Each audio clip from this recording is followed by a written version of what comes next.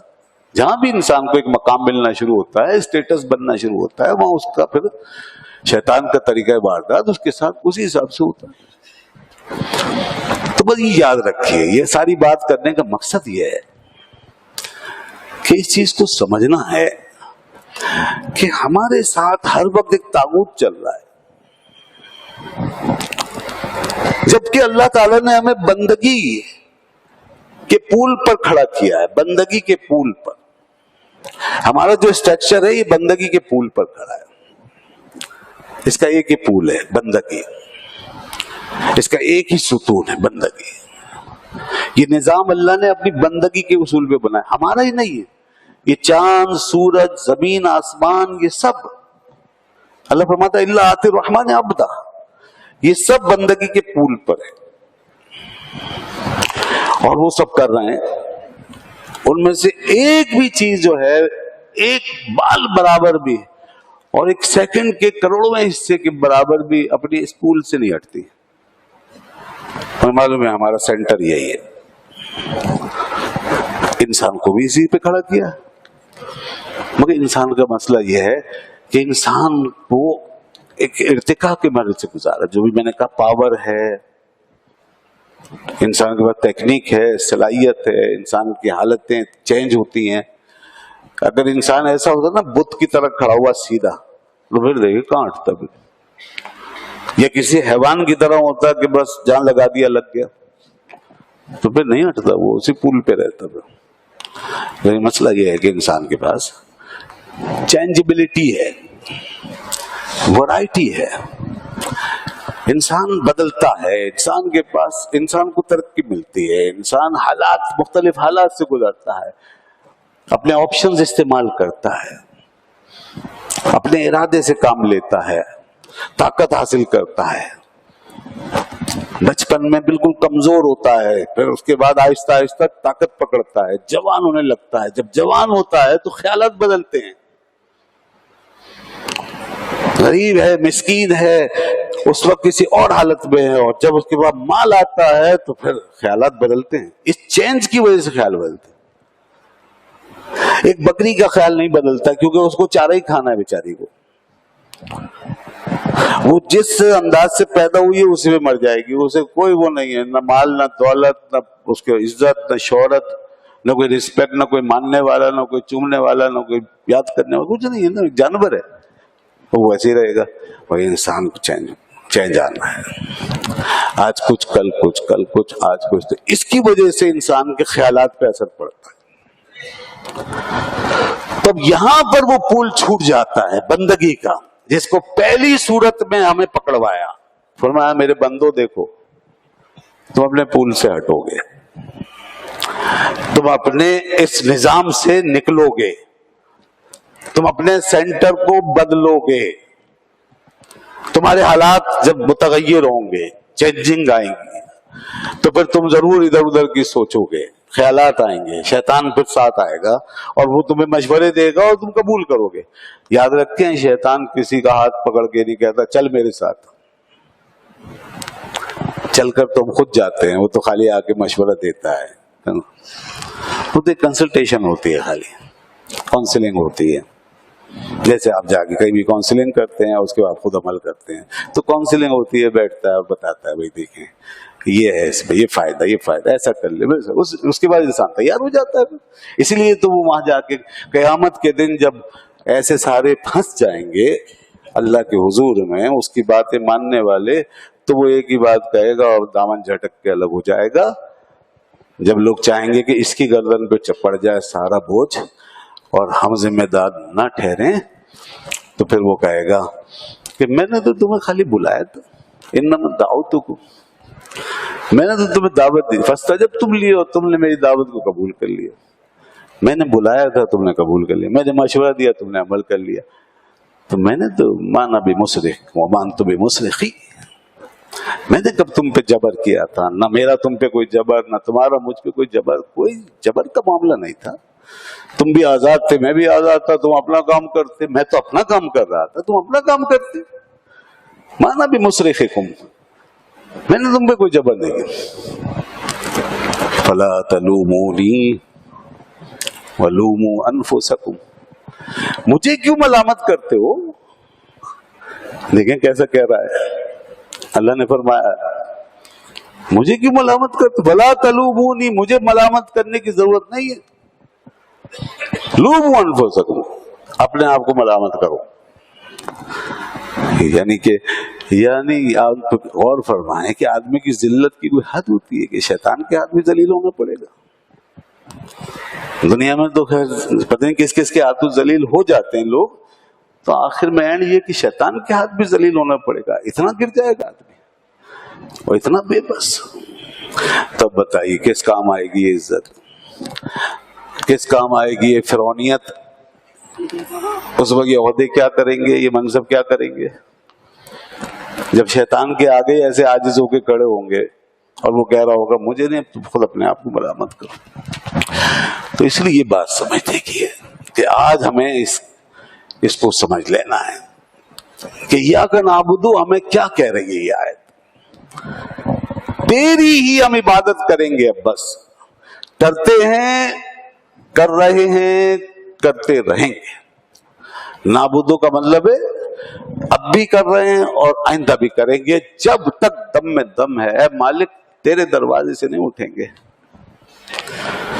تو عبادت کا مطلب ہم نے صرف یہ سمجھا کہ بس سجدہ کر لیا کافی ہے،